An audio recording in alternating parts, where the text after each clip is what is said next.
Hello there, here is what I found at several thrift stores today. I went to the same two that I usually go to, although it's less common for me to get to go to both in the same day. First, at the first one is a $3 set of stay-lit LED Christmas lights. Normally I wouldn't go for LED Christmas lights, but in this case, these are the cool or cold white color that you can only get from LEDs, which again is not something I would typically go for, but I have two use cases for these types of lights. First, I usually put along the top of the front porch, right over the door, our old set of icicle drip lights. They're not regular icicle lights, they're actual icicle shaped ones. It has 10 plastic icicles, each with its own length, and they all have icy blue LEDs that make it look like they are dripping with very bright droplets. So I always like to put around the door frame a set of these cold white colored LED bulbs that are just the standard mini lights, because it goes nicely with those cold white icicles. Then the other case is we have a silver tinsel tree, and I'd been using no lights on it for a long time. Then I started putting some battery-powered multicolor LED lights on there, but then I decided to try the cold white LEDs, and it turns out cold white LEDs, like icy blue color, along with the silver tinsel of the tree, makes a really cool effect, especially when you add in metallic red garland and these copper and brass colored spheres that we have. And this year, or actually this season, I mean, because it was technically last year, I put one set, as always, of cold white LED Christmas lights onto that tree, and then I started wondering how two sets might look. But since the only other one that we have is reserved for the front porch, I decided I would just keep doing it as usual. But it turns out next year, I will not be doing that, now that I have a second set. The other thing I got at that first store was this, which is actually something that we already have as well. I don't know exactly what kind of foot switch this is.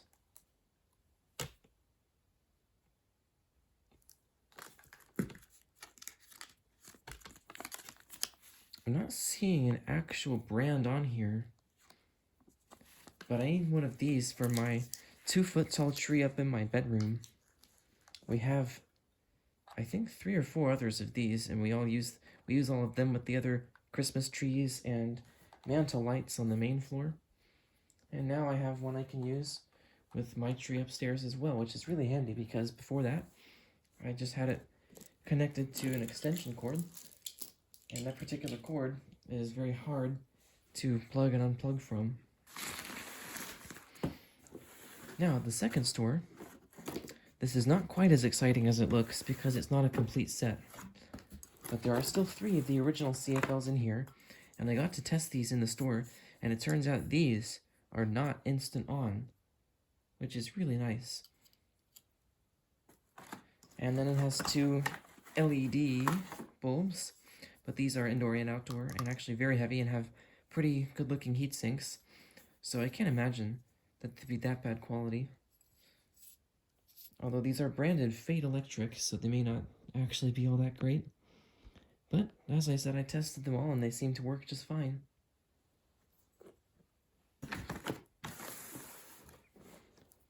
And then I got a set of Harman Kardon computer speakers.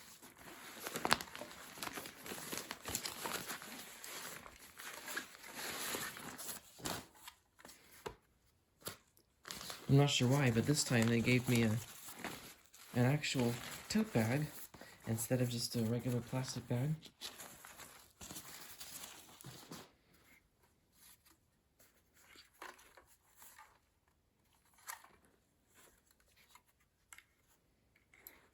So now let's get to testing these things.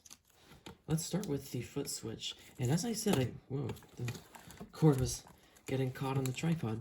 As I said, I already did test these out at the thrift stores. But obviously, you didn't see that. So here it is. It looks like it is defaulting to on. And that is the stinglet plug. And here are the bulbs. And they're nice and bright. They are not flickering too bad, I don't think. Certainly for the age that these probably are. They don't flicker too bad, I don't think. And they seem to last a nice long time. We got ours, I don't know, probably 8 or 9 years ago, and they still work just fine, which is very admirable for LED Christmas lights. Oh yeah, I forgot to actually turn off the switch. Okay. The lights are back on. And yep, it works just fine. This type of switch still has one light on when it's actually off. So I'll probably use the one that we have that has no lights on it up in my bedroom and replace that one with this one downstairs. Next here we have the testing. Oh great, somebody is doing tree work outside. The testing light bulb socket.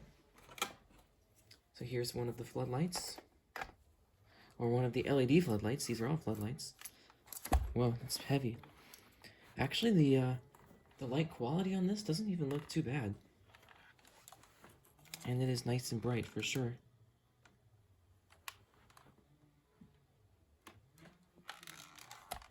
Let's see what kind of wattage equivalent this is. Oh boy, did you see that? When it turned off, the amount of time the diodes kept glowing indicates that it might be overdriven. I think Fate is kind of infamous for doing that. Well, let's see what kind of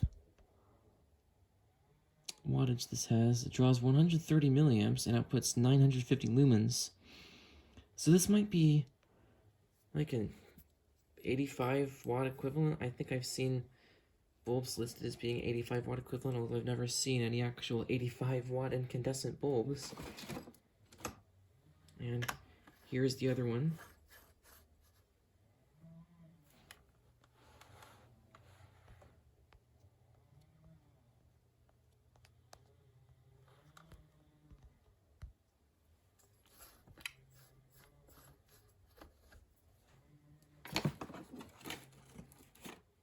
And I'm going to be using the switch for these CFLs, because I really want to show you how they look when they start up.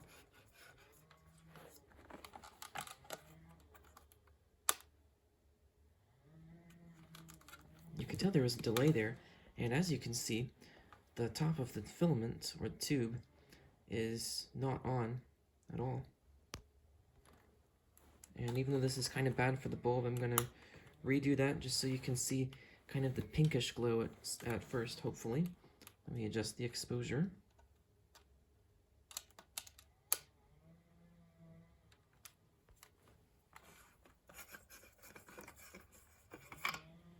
And we're not going to do the other CFLs just because it's not great to run them for only a few seconds at a time.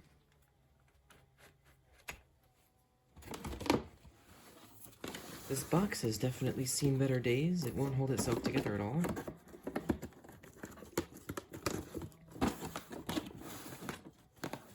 I wonder how old these are.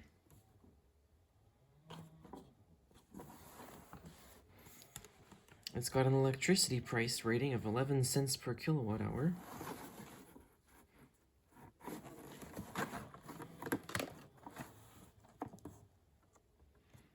And they use 15 watts to output 750 lumens.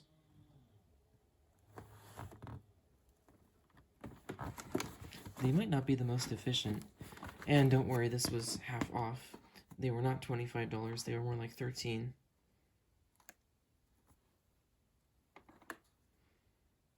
Alright, I'm not really seeing a copyright date or date code or anything on here. And it says they should last 7.3 years based on 3 hours a day, so they're not the most long-lasting either. Although since these are not the instant-on bulbs, they might even outlast their rated lifespan.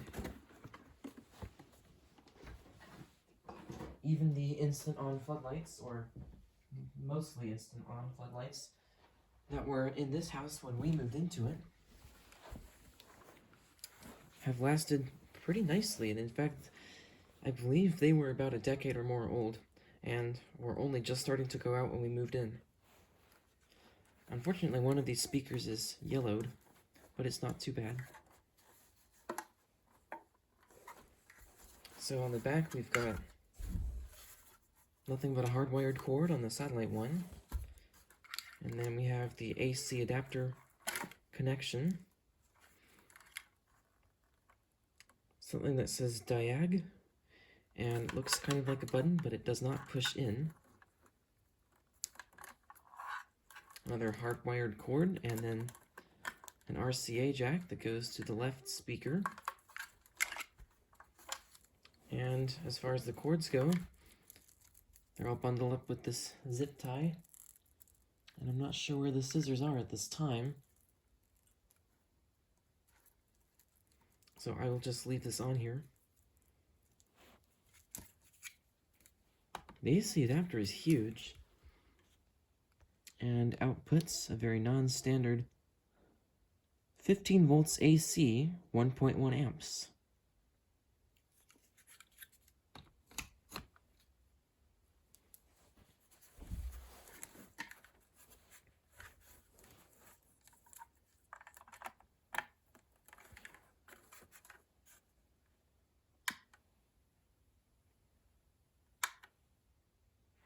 It's got a volume knob that goes on and off, which is probably my favorite kind of volume knob for a speaker to have.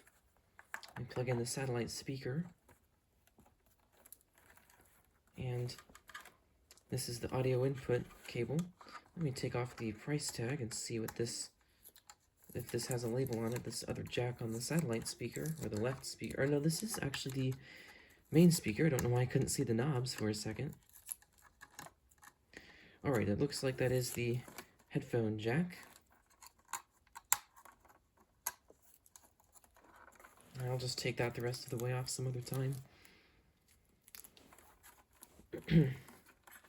Now, as far as an audio input goes, the cable, I'm not sure how long it would be, but I have a radio right here. This is a Midland WR300, probably one of the best weather radios they ever made. And it has an earphone jack on the back. So let's adjust the tone to minus just to see what that is. And turn it on. Partly cloudy in the evening, then clearing. Lows in the lower 30s. Light west winds. Alright, I'm not hearing anything out of this right speaker. Mostly clear. I was hearing audio from the store. Lows in the upper 30s. West cloudy. A 40% chance of showers. Highs in the upper 50s. Oh, and of course, the right speaker will not play audio if the audio source is only giving the left speaker audio. I don't know why I didn't remember about that at first, but I don't think I have any adapters, so at this time, we'll just listen through the left speaker. Lows 30s. Saturday and Saturday night. So the tone adjustment is for seemingly just treble. Highs in the mid-50s. Lows in the lower 40s. For more detailed weather, It's quite a lot of treble. and climate information, please visit our website at weather.gov/Atlanta.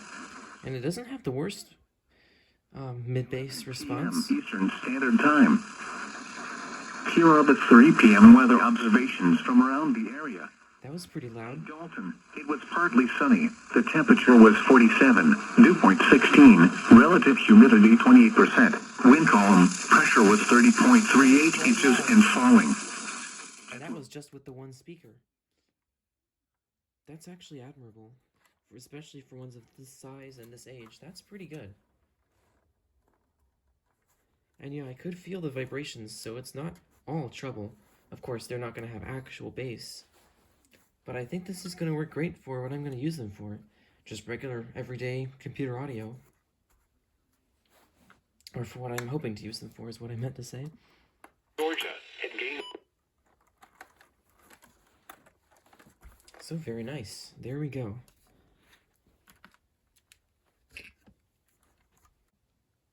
Here is an addendum to this video. This is the next day.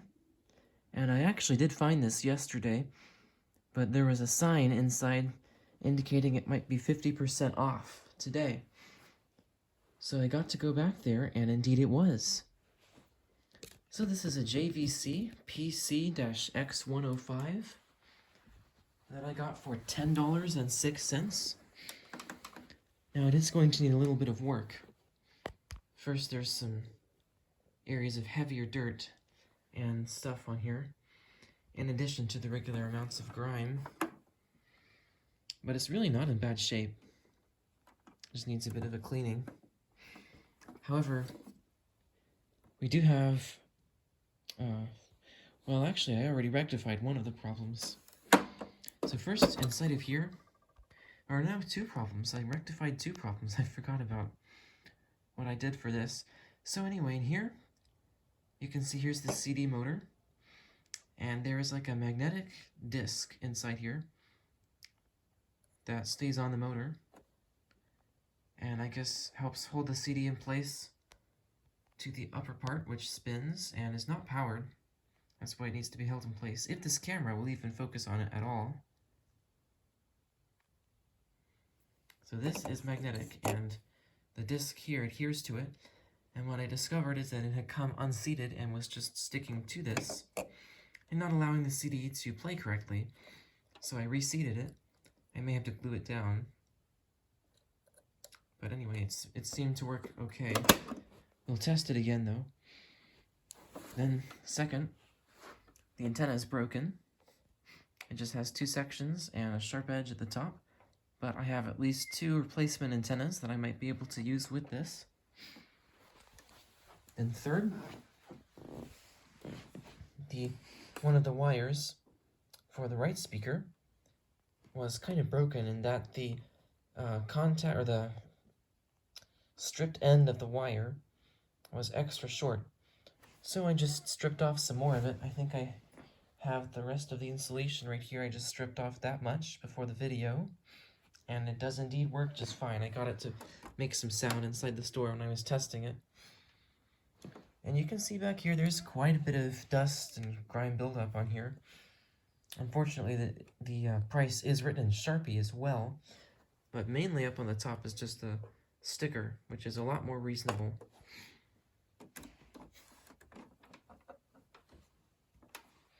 And then lastly, I think the battery compartment may have had some leakage, because especially on top of one of these clips here, which is why I'm not going to open it right now, there's like a lot of what feels like rust buildup. But the springs and terminals themselves appear to be perfectly clean. The top part is all scuffed up, but that's alright. So I'm going to put you back on the tripod. And first I will cut the I guess this isn't exactly a zip tie, but it's a pseudo zip tie.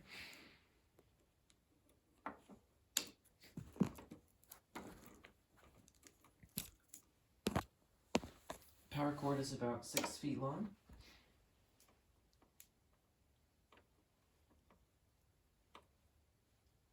Okay, there we go. It was a little tangled up.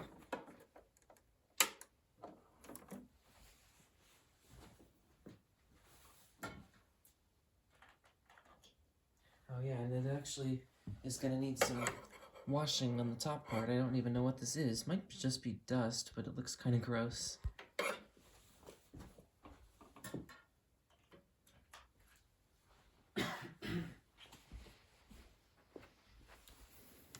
So let's power this on.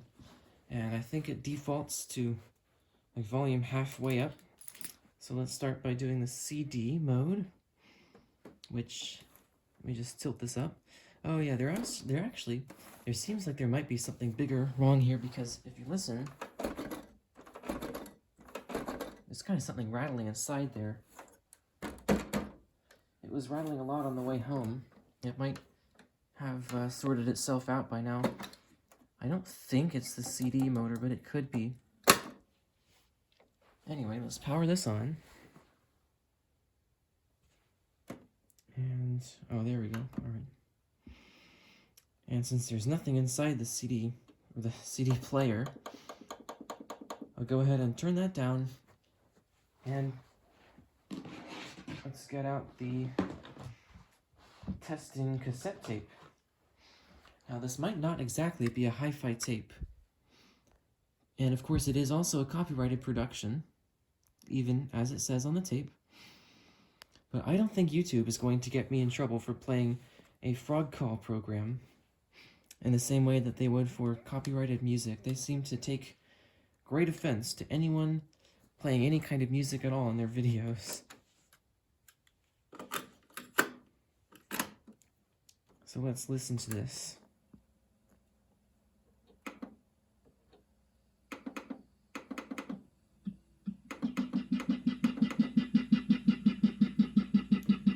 Here it is working. This actually has an equalizer adjustment, not just a sound preset thing. So we've got bass. I'm not sure if you can see this. The angle is a bit tough to get on this thing. It is the tiny black rail, our smallest native species. Lucky indeed are those who experience the black rail. Alright, we've got bass. I found the manual for this online and already read about how to adjust this. So the bass has 6 volume levels and treble as well, so let's just turn them all the way up.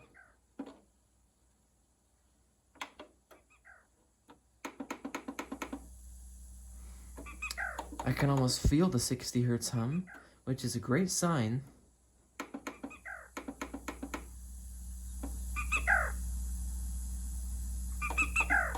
Not hearing any kinds of interference. There's a lot of hiss. And as a matter of fact, this might actually be a chromium dioxide tape. Oh, wow, nice. The door opens very slowly. Look at this. That might just be a function of it being tilted up, though. Let's see, I think this is... Yes, it is. It is indeed a chromium dioxide tape. So let's put this into chromium dioxide mode. And it just has one combination, chromium dioxide and metal mode, which is kind of annoying because it's a digital button that controls it.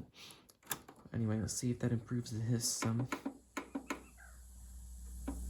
Moving on to freshwater marsh, we are certain to find North America's most common rail, the Sora, whose rising cur-wee is heard here, along with the nighttime calls of spring peepers. Something is and vibrating in pickerel resonance with it on here, but that'll probably be solved by detaching the speakers.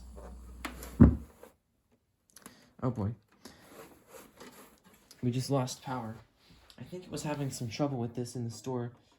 The plug here might have some oxidation, and there might even be some gunk built up in the power jack. Let me just jam it in here. Okay, hopefully we won't have more trouble. Wow, this thing is heavy.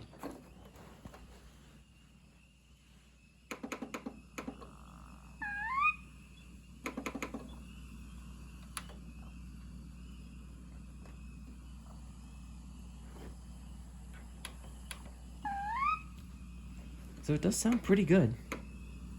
And it's got 25 volume levels. Let's test out the rewind. Maybe you have to hold play or press play first. Alright, looks like you just press and hold play at the same time.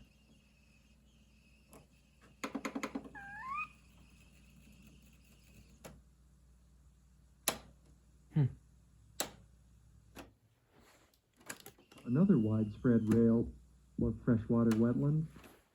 Well, rewind may not be working quite right. Let's try fast forward. Nope. Of course, you can't record on this tape. Virginia rail. Its Pause distinctive works call just is fine. a series of Let's try the other deck. It's always nice to have a dual deck machine. auto notes. Kick, kick, kidick, kidick, kidick. Heard here along with a breeding chorus of green tree frogs. Oh, that's why it doesn't sound good anymore. It reset the equalizer settings. I always love green tree frogs.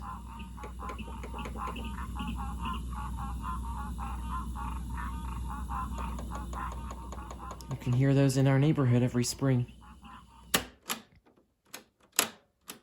Rewind and fast forward do not work on this deck either. We've got relay play 1, 2, 3. Not exactly sure what that means. And multi-bass horn, which is on.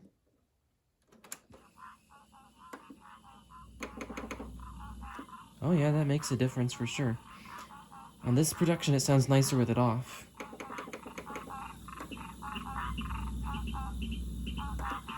Too many low-frequency artifacts with it on.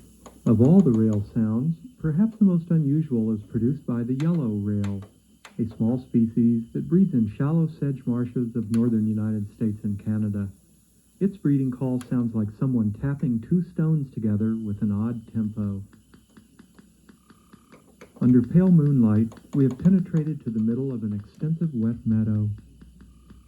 There, hidden among the sedges, a yellow rail vocalizes. I'm not hearing too much incessantly, treble output while from green this. tree frog, spring peeper, and whippoorwill call in the background. Oh, there's negative levels for the equalizer. That's cool. I did not realize. So you can do bass 6 to -6.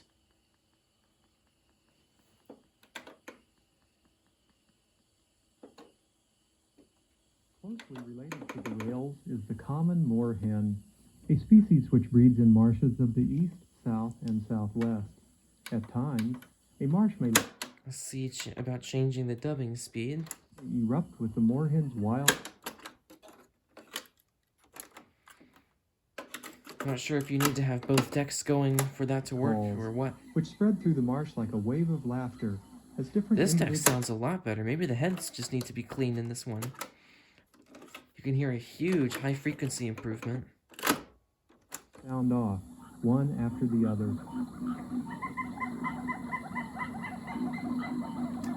Unless it was just the dubbing speed itself making a difference.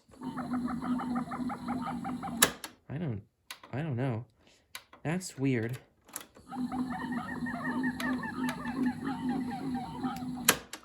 Okay, I may have to take another look in the manual.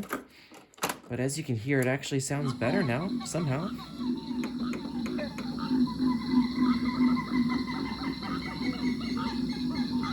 There's plenty of treble output now.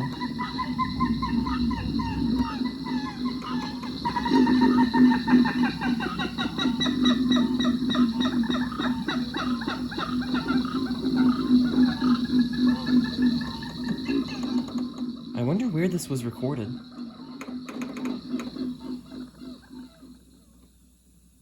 Another relative of the rails is the sandhill crane. Okay, that sounds much nicer. I don't know long exactly neck, what long changed, I neck, have to admit. with an impressive But it 6 sounds foot nicer now. long At least we know it can work. Sandhill cranes roost quietly. Okay, let's check the radio. There we go. Sounds pretty awful. Like an angry hornet. Let's just go to a talk station I know of. Fundamental thing seems like an election outcome, it's very difficult to imagine serving both audiences. The It reality has good sound quality, and sounds like it's in stereo. Yep, I can see a stereo icon on the screen, and we've got mono mode, which I always like, because sometimes with FM stereo, when the receiver is trying to get FM stereo, it will turn on stereo mode regardless of whether that actually makes the signal clearer or have more interference, so it may just sound worse. I have another JVC boombox that does not have an optional mono mode, so on some stations it sounds kind of choppy because it's only getting the poor quality stereo signal. Anyway, here's AM. Very, very quiet receiver. That's all the way up. So we're not getting any kinds of interference, except for that little whining sound, but that's just native to this part of the house for some reason.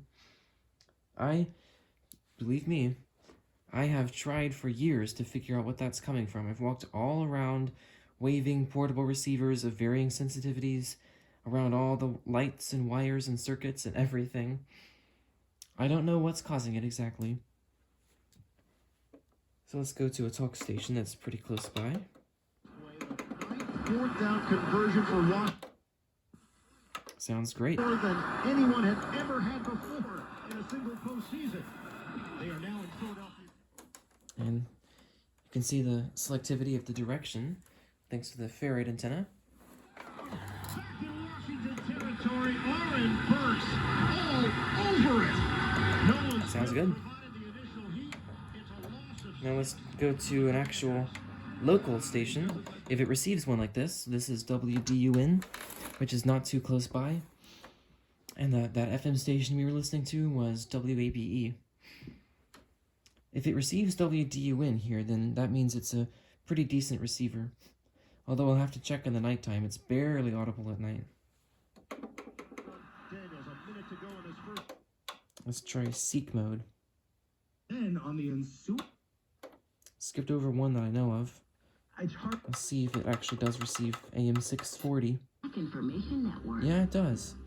I don't know the station call sign though, but it didn't choose it from the seek mode for some reason.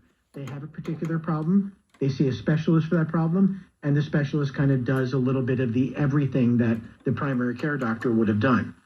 Another is they deal with the problem when the problem. Not sure if what we're hearing in the background is interference from another station, or something up with the transmitter, or something up with the incoming audio. Sounds like they might be having a phone interview. But either way, the overall sound quality sounds excellent for an AM radio. It doesn't seem like this has quite as harsh of a frequency response cap.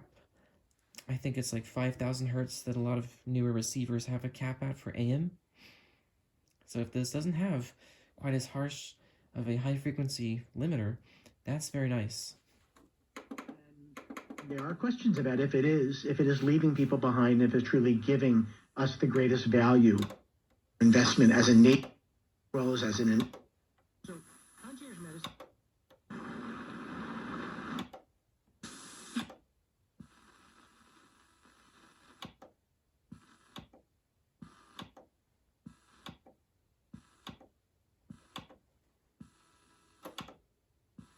We're not receiving too much right now. Protects There you we go. from any attempts to tamper with or Alright, there we go. 24 hours a day. Other companies merely monitor. Equity Protect stops the crime from happening. Find out if you're already a victim or take a free risk assessment. Alright, so again, we're hearing multiple voices, but I think that could just be from this commercial. Diabetes, high blood pressure, anxiety meds, everyone's on them. If you're a 50-year-old male, maybe a bit porky, and you may even have type 2 diabetes, $1 million of term insurance may only cost you about $200 a month. Call Term Provider. Speak with Big Lou at 800-444-93. And it's kind of hard to tell, but it almost sounds like this, since it's a digital receiver, is employing some kind of sound filtering, maybe? Like you can hear it kind of, there's like this digital sounding static at the beginning and end of every sentence that's spoken. I'm just not sure what that exactly is coming from. But that would be interesting if that is like sound filtering. and work to fit you into a term life policy that you can afford. Remember, big Lou's like you. Either way, it sounds nice. So let's go back to FM. New generation of singers, the Chocolate Drops, Nora Jones and Questlove, plus songs, Wow. rhythms, and histories from the Georgia Sea Islands and Gullah. That has some incredible bass. That is awesome. I think this might sound better than any of my boomboxes, including my modern Sangean mono boombox, the WR11. That might go lower frequency than this, but I doubt it gets anywhere near as loud, and of course it doesn't have stereo. Here to join me for the WABE Classical River Cruise in fall. Let's change stations to one that I will only be able to play a few seconds of, but it should sound, or it should show some of the sound quality a little better.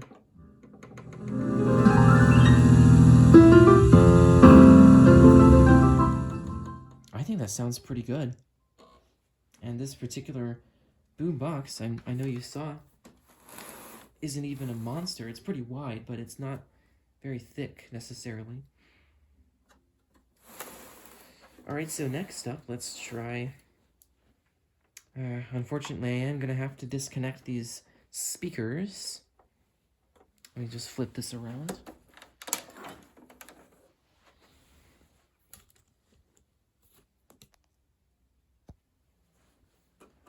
But I want to see how long these wires are. And okay, we've got the white ones in the middle. Alright, that process is completed. And I'm not sure how well you can see this, but I can sure feel the amount of grime those cords left on my hands.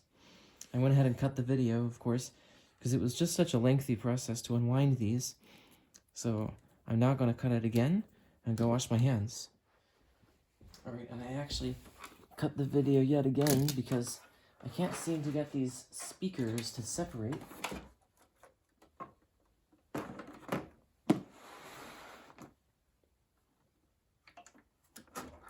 There we go.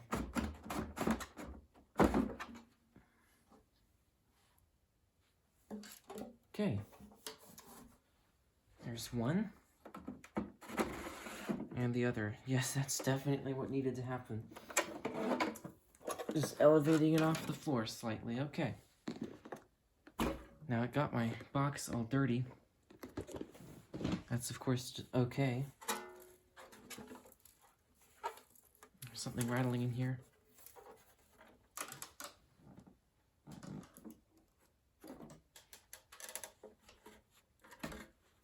Okay.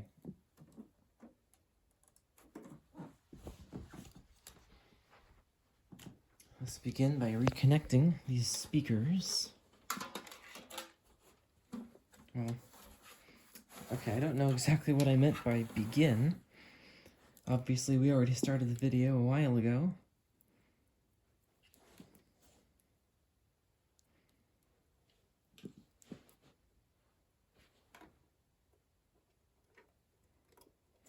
And sometimes you have to fiddle with them while actively listening to the speakers so you can tell what you're doing. So they may not work when I first power this on after reconnecting them. I find that in some boomboxes like this, with the portable speaker connections, they're just not very reliable connections until you can get it fully in there.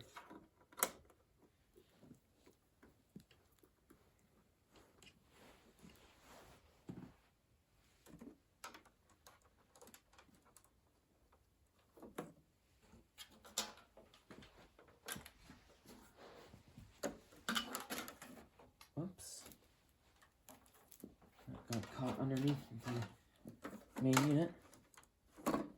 It kind of looks nice like this.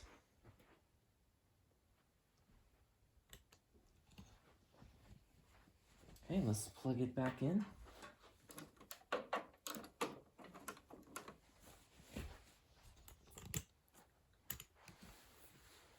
And now, I'm actually going to take this opportunity to go ahead and swap the antenna.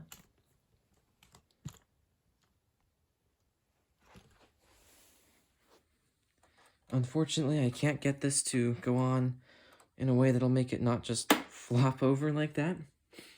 this new one is too loose to go on here, and I can't get a spare tiny metal washer that's actually an extremely thin one to fit in here with it and make it stiff enough to hold itself up. So I'm just going to prop it up like that, and let's pull it out. That looks much more like an actual stereo antenna. That's nice and long. Oh, jeez. So, let's turn this on. Yikes, must have lost power. I didn't think it did. So that would be 87.5. Well, at least it wasn't ear-splittingly loud.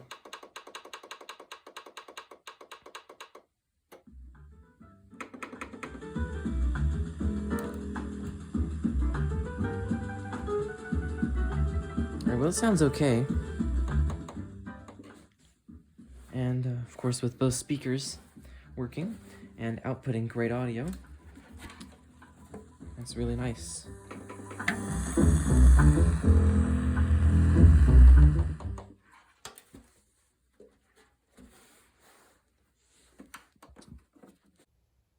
When I initially recorded this, I forgot to show the CD player in operation. So here it is.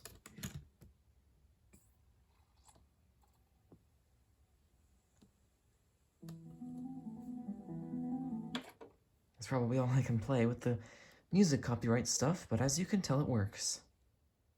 Although, it doesn't work all the way, at least not yet, because these buttons need some help. Look at what happens when I press the forward skip button. At first nothing, and then it goes all the way to track 16 out of 17, and then back to track 15 when I'm pressing the forward skip button.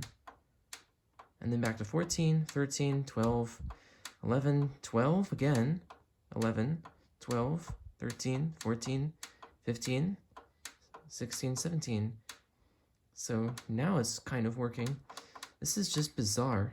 When I press the reverse skip button,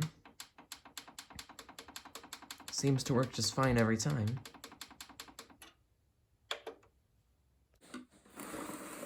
Well, there we go. That's going to be the conclusion for these thrift store finds as of January 25th and 26th, 2025. Thank you for watching.